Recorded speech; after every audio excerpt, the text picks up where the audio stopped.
여러분 안녕하세요. 오늘은 긴장과 극적인 반전의 삶을 산 야곱에 대해서 알아보겠습니다. 형 에서의 장자권 축복을 결국 이삭에게서 받아낸 야곱은 형 에서와의 긴장을 피해서 순수 혈통의 보존을 위해 외가인 라반의 딸들과의 혼인을 빌미로 도주자와 같은 여행길에 오르게 됩니다. 첫 번째 질문이요.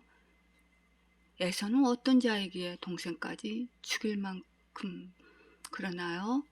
네, 그는 팥죽 한 그릇에 자신의 육신의 배고픔을 위하여서 영적인 장자권을 자발적으로 팔아넘긴 경망스러운 자이며 신앙의 순수 혈통을 무시하고 가나안 여인들을 둘이나 부인으로 맞았으며 자신의 어리석음을 뉘우치고 회개하는 것이 아니라 오히려 야곱이 자신의 것을 빼앗아갔다고 책임을 전가시키며 분노와 배신감에 타오르는 복수심과 살긴 참마음으로 똘똘 뭉쳐진 강포함이 있지요. 그럼 신약 성경에서는 무엇라고 말씀하시는지 찾아볼까요? 로마서 9장 12절에서 13절 말씀을 보니 그녀에게 말씀하시기를 형이 아우를 섬기리라고 하셨으니 기록된 바 내가 야곱은 사랑하였고 에서는 미워하였노라 한가 같으니라 고 하셨네요. 하나님의 사랑을 받는 영적인 자녀들은 육신의 자녀들로부터 미움을 받는 것은 카인과 아벨 때에도 마찬가지였죠. 아벨을 시기한 카인은 결국 동생을 죽이고 말지요.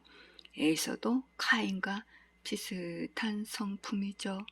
그래서 로마서 9장 7절에서 8절 말씀에서는 이렇게 말씀하시네요.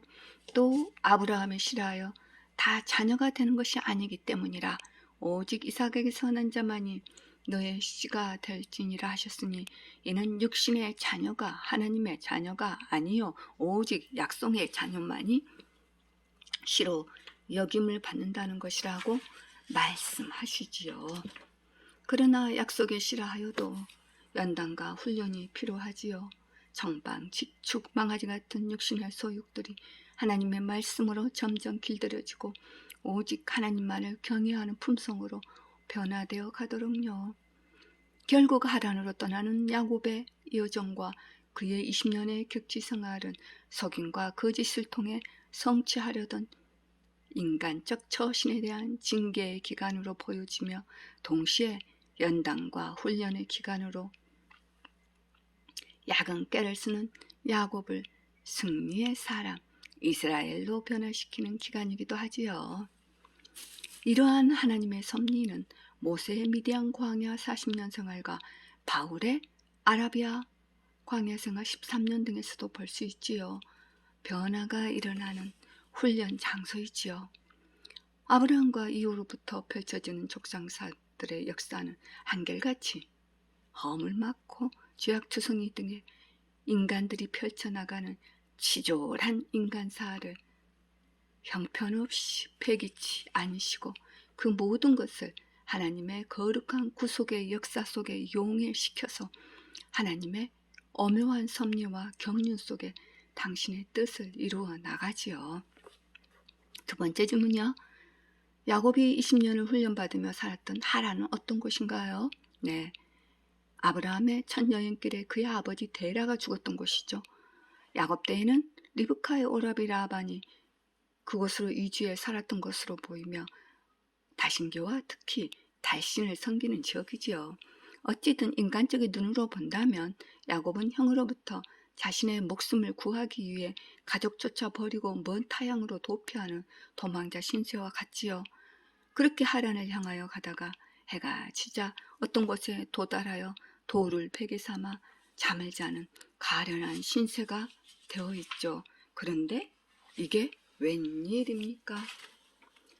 창세기 28장 12절에서 15절 말씀을 보니 그가 꿈을 꾸었으니 보라 사다리가 땅에 섰는데 그 꼭대기가 하늘에 닿았고 보라 하나님의 천사들이 그 위에서 오르락 내리락 하며 보라 주께서 그 위에 서서 말씀하시기를 나는 내 아비 아브라함이 주 하나님이요 이삭의 하나님이라. 너가 누운 땅을 내가 너와 너 씨에게 주리라. 내 씨는 땅의 티끌같이 될 것이며 너는 서쪽과 동쪽과 북쪽과 남쪽까지 멀리 퍼지리라.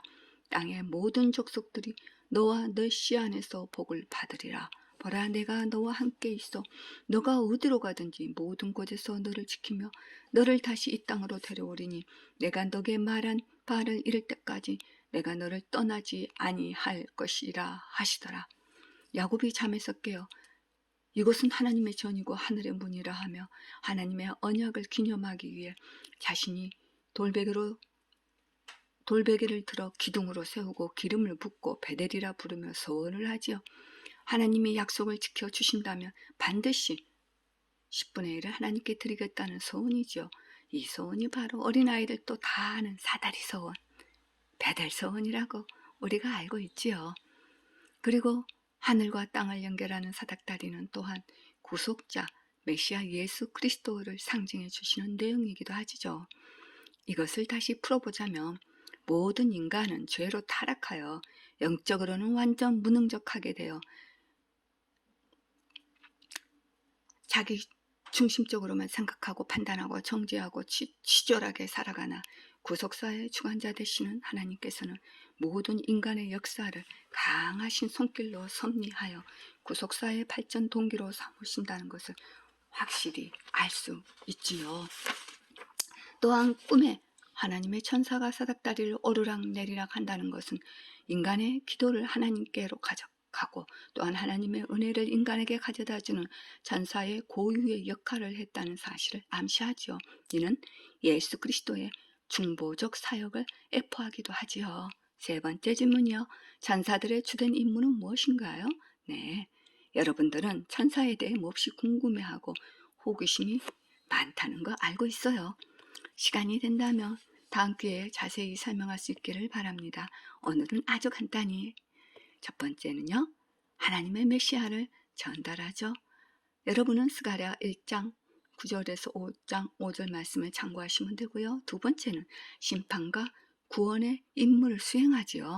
사무엘하 24장 17절 또 시편 78장 49절을 참고하시고요. 세 번째는 하나님을 찬양하지요. 시편 148장 2절과 이사야 6장 3절 말씀을 참고하시면 됩니다. 그 후 야곱은 하란 지경에 한 우물에 이르렀고 그곳에서 여차하여 양을 몰고 오는 자신의 미래의 아내인 라헬을 만나게 되어 눈물의 상봉으로 결국 라반의 집에서 생활하게 되지요. 또한 라반의 일을 거두면서 싹을 치르겠다는 라반의 요구에 작은 딸 라헬을 얻기 위해 7년간을 봉사하기로 하지요. 야곱은 라헬을 사랑했으니까요. 우와, 7년씩이나? 그러나 라반의 속임수로 또다시 7년, 도합 14년이나. 아우, 역시 사랑꾼 야곱. 요즘 세상에서는 눈뜨고 볼 수 없는 일이죠. 그러나 야곱은 라반의 속임수로 라헬 대신 큰딸 레아로 바꿔치기 하여 레아와 먼저 속아서 결혼을 하게 되지만 야곱은 라헬을 포기하지 못하죠. 다시 라헬을 아내로 맞는 대신 라반을 위해 다시 7년을 봉사하게 되지요. 이런 뒤통수 때리는 반전이라니. 속이는 자는 똑같이 속임을 당하는 고통을 받게 되네요. 아마도 야곱은 굉장히 성실성이 돋보였던 것 같아요. 이에 약삭받은 이기적인 라반은 최소의 대가로 야곱을 오랫동안 묶어두고 인건비를 착취하는 고용계약을 맺음으로써 계산법이 빠른 사람이네요. 뛰는 놈이 나는 놈 있다는 속담이 이런 것 같아요. 야곱의 심정은 어떠했을지.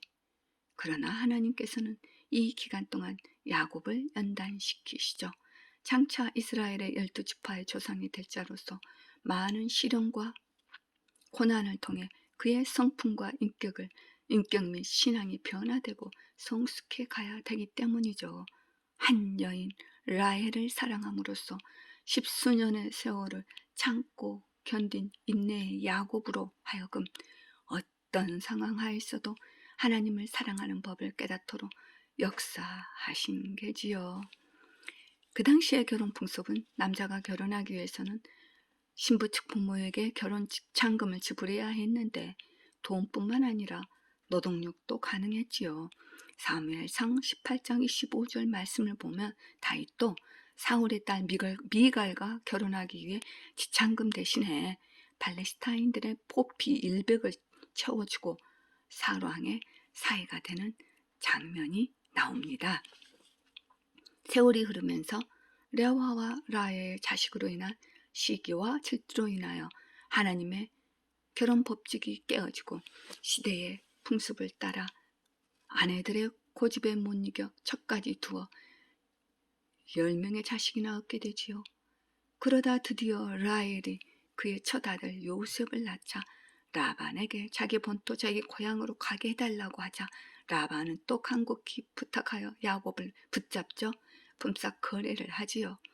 이에 야곱은 얼룩얼룩한 양과 점 있는 양들과 갈색 양들, 점 있고 얼룩얼룩한 염소들을 자신의 것으로 가려내고 그것이 자신의 품삯이 될 거라며 라반보다 불리한 조건으로 고용 연장을 하게 되지요.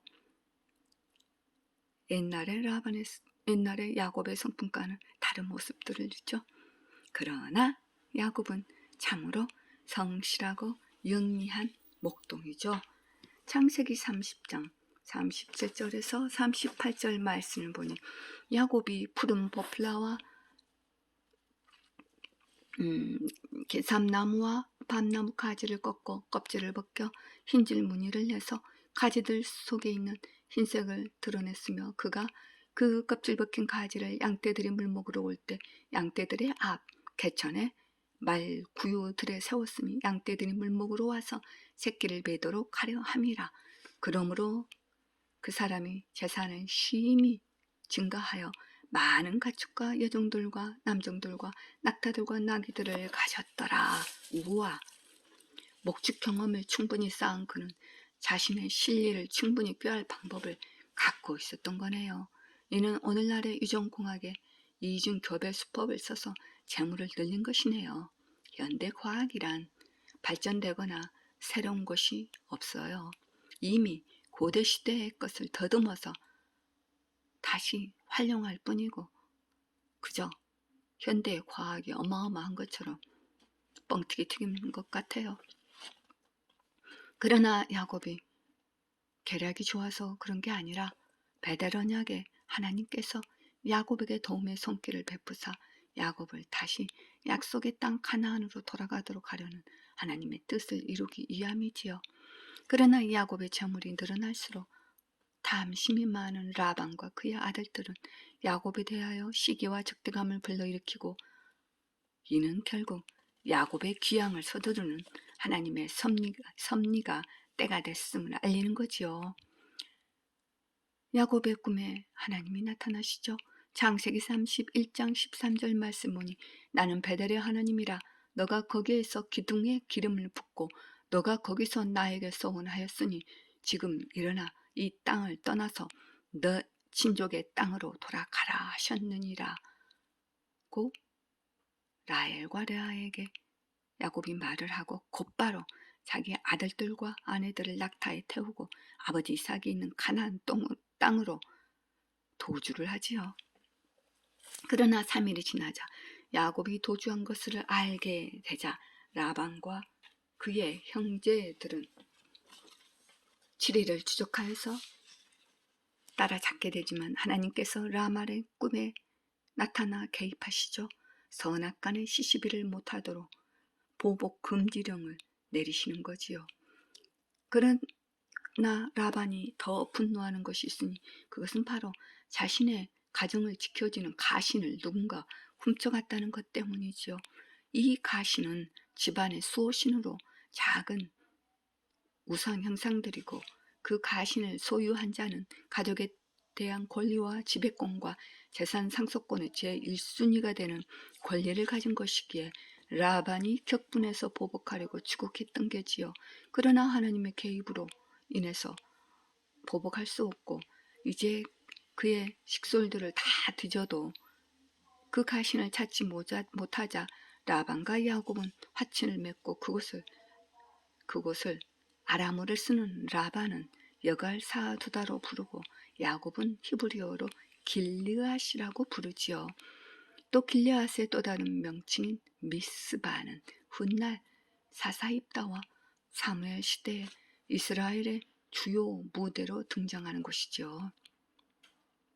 셈족이며 히브리인인 라반의 가정에까지 이방의 풍습들이 전해져 그것들을 섬기는 것은 일상화된 일이며 라반은 무대에서 그의 역할이 끝나고 사라지게 되지요. 그는 구속사와 상관이 없는 인물인 게죠. 셈족이어도. 아브라함과 이삭과 야곱의 하나님은 그들과 언약을 맺으시고 구속사의 전개를 위하여 하나님께서 이끌어 가시는 절대적 은혜가 함께하는 장면이지요. 구약시대에 이런 은혜가 있기에 구속사는 신약시대에도 예수 그리스도의 초림과 십자가의 사건과 부활로 이루어지지요. 그러나 신약시대에 우리들이라도 성령님의 조명하심이 없다면 하나님의 오묘한 섭리에 대해 둔감해서 우둔해질 수밖에 없지요. 말씀은 알아갈수록 자신이 얼마나 우둔해 있는지를 깨닫게 되고 가슴이 아프고 한탄스러운 부끄러운 마음이 들지요. 여러분, 오늘도 이 시간에서 기쁨이 있으시길 바랍니다. 다음 영상에서 만나길 바라며 여러분 안녕.